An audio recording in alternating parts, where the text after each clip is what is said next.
So my first 2024 fantasy football PPR draft is in the books, and I'll tell you how I earned an A+ draft grade from Yahoo out of the number 2 spot. This is the Fantasy Sports Plus. Make sure you hit that subscribe button if you're new to the channel. Lots of videos obviously had come out this week, and it's going to continue throughout the course of the season. Of course, NFL Sunday, lots of instant injury video analysis. Most of the sites that are out there, they just give you the injury and very little context or detail. I'm going to go into what I saw, how bad it looked, what the ramifications are, and all that. So make sure you're a subscriber. Now, as far as this draft is concerned, this is my first draft of 3 leagues this year. Last year I was in 2. I won one of them. I was in the semifinals in the other. I drew the number 2 spot in this particular draft. So I was looking right out of the gate at either Breece Hall or CeeDee Lamb. All right. So Christian McCaffrey I knew was going to go first. And he did ultimately wind up going first, despite the calf strain. So for me, it was, do you stick to your long-held belief of taking a receiver first, even though CeeDee Lamb is holding out, or do you take a shot on Breece Hall, who I think is going to have a monster season in the number 2 spot? Now, ultimately, I did take CeeDee Lamb. I don't think he's holding out into the season. I think this is, he's not going to pull a Le'Veon Bell. There's just too much at stake here, salary-wise, future contract, all that stuff. I don't think CeeDee Lamb is going to hold out into the regular season. So I took Lamb number 2 overall to anchor my wide receiver core. Now, second round, at the end of round 2, I had picked number 23, obviously, in the snake draft. I did something I don't normally do. I did take a quarterback here. Josh Allen wound up getting taken earlier in the second round. Last year I did use the 3rd round pick in both of my leagues on a quarterback. I took Jalen Hurts in one, Josh Allen in the other. This time I took Pat Mahomes, all right? I've never really, I don't recall owning Pat Mahomes. I think one time I've owned Pat Mahomes because I've never really reached for him in drafts. This time I thought the value was there, all right? Like right before him, Chris Olave went, Deebo Samuel went. I wasn't liking a lot of these second round picks. Kyren Williams went. I was not a fan of any of those choices. So I took a shot on Mahomes. Now, when you take a quarterback that early, you really need to nail your picks thereafter, and I felt that I did that. As we go through, I'll explain why. Now, round 3, I wanted to get another wide receiver. Drake London is somebody I was just watching. I should have taken Drake London in round 2. It was risky that I took Mahomes, but ultimately London was there in round 3, the beginning of round 3. So I picked number 26. So I did take Drake London. So now I have the best receiver in CeeDee Lamb, arguably the best quarterback in Pat Mahomes, and I have an emerging possible top 10 wideout in Drake London, who I took in round 3. So my receivers are already stacked. Now, obviously a long wait to come back. I like the value at running back, so I thought I could wait another round on running back. At this point, Devin Achane was still on the board. Jahmyr Gibbs was still on the board because his injury is scaring a lot of people, including in my league. Joe Mixon was there, Rachaad White. So I felt that one of these backs would fall to me, and they ultimately did, all right? So Achane and Gibbs and Mixon all wound up getting picked before it came back to me, but Josh Jacobs is there, and I know we had a down year last year, but it was a really ugly situation in Las Vegas, just an awful offensive situation. But I do like his bounce back appeal in Green Bay. They're going to use him as a goal line back. They're going to use him in the passing game. They're going to use him a lot, right? A.J. Dillon is no threat to him.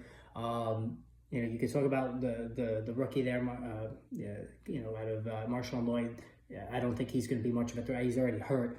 So I took Josh Jacobs there. So I was happy to get him there in round 4. I thought that was good value. Now, round 5, this is when I typically like to take a tight end. Trey McBride was on the board. I grabbed him. I waited like 2 seconds. Trey McBride is a stud. He could finish as tight end number 1. There's no doubt about it. I already did a video on that. So right now I have Pat Mahomes as my quarterback, CeeDee Lamb and Drake London is my wideouts. Josh Jacobs is my running back, and Trey McBride is my tight end. I was stoked at this start. I thought it was a great start, no doubt about it.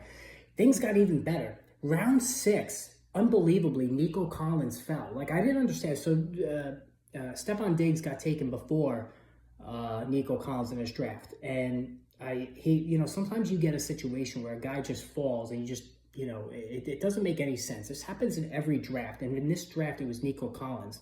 So needless to say, in round 6, I got an absolute steal, Nico Collins. He's not somebody I was, actively seeking out because, again, you have 3 receivers here, plus a tight end who can catch the ball, plus a running back out of the backfield who can catch the ball. So there's a lot of target competition. So I wasn't actively targeting Nico Collins, but it's a top 30 guy who I got in the 5th round. So now my receivers, CeeDee Lamb, Drake London, Nico Collins. Wow, I'm loving that. So now there's some, I have some wiggle room. I need to get a second running back, but the receivers are stacked, tight end is stacked, quarterback is stacked. Now, but by the time the 7th round came around, there's not much there's still some running backs that were on the board that were decent enough, but I wound up going with Alvin Kamara. All right, and listen, I'm not loving this pick.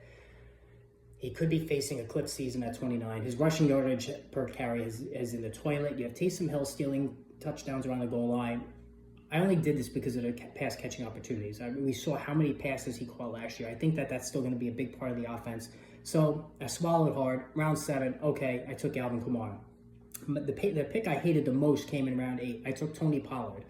I just wanted to get a third running back that I thought could get a decent share of the touches, and I think Pollard and Tajay Spears are going to split even 50-50. So in 8th round, I thought, okay, Tony Pollard, why not? It wasn't like, Devin Singletary was still there. Maybe I could have done that. Brian Robinson Jr., but I felt that Pollard had the most upside. He actually looked good in the first preseason game.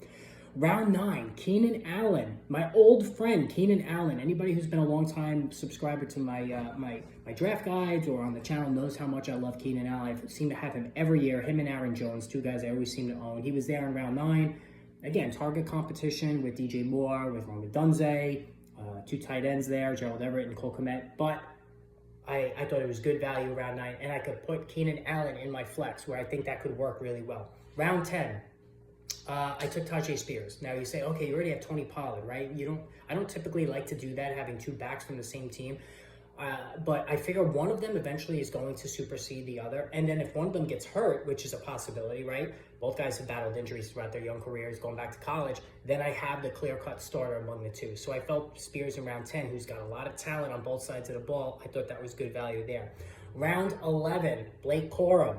All right, Blake Corum, this is upside. I know he's not the starter. Kyren Williams is a guy, but we've seen Kyren Williams miss time each of the last 2 years. So Blake Corum could be a league winner if a serious injury takes out Kyren Williams. They drafted him for a reason. They're going to use him. Could he be the goal line back right away? It's possible. So this is, in round 11, a really good upside pick, I felt. Round 12, I went the boring veteran route. I took Mike Williams.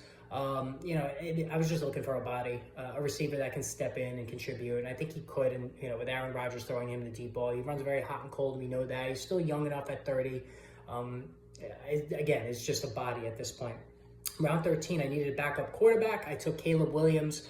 Why not? This number 1 pick for a reason.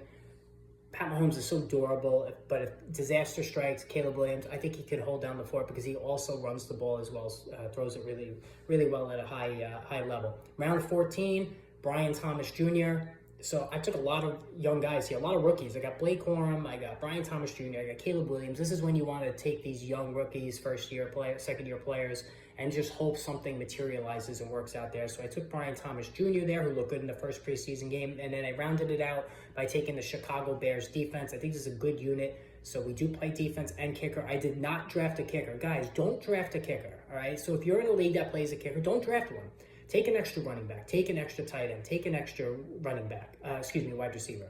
And then right before the start of the season, you pick up a kicker. So there's no reason to draft a kicker. And if you're really hell-bent on taking Justin Tucker, then by all means. But you can just take an extra player, see how training camp transpires, and then you can pick up a kicker right before the season. That's what I'm going to do there. So again, A+ grade on this. My quarterback, Pat Mahomes. My 3 receivers, CeeDee Lamb, Drake London, Nico Collins. I have Keenan Allen for flex, Mike Williams for my bench, Brian Thomas Jr. for my bench. My starting backs are Josh Jacobs and Alvin Kamara.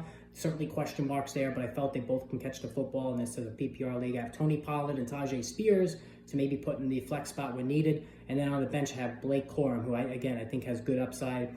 And then, of course, Trey McBride, a tight end, Chicago Bears defense. Let me know what you think about this roster. Again, I got an A+ grade. Hopefully, CeeDee Lamb doesn't hold out into the season. I don't think he'll do that, though. And again, post in the comments below.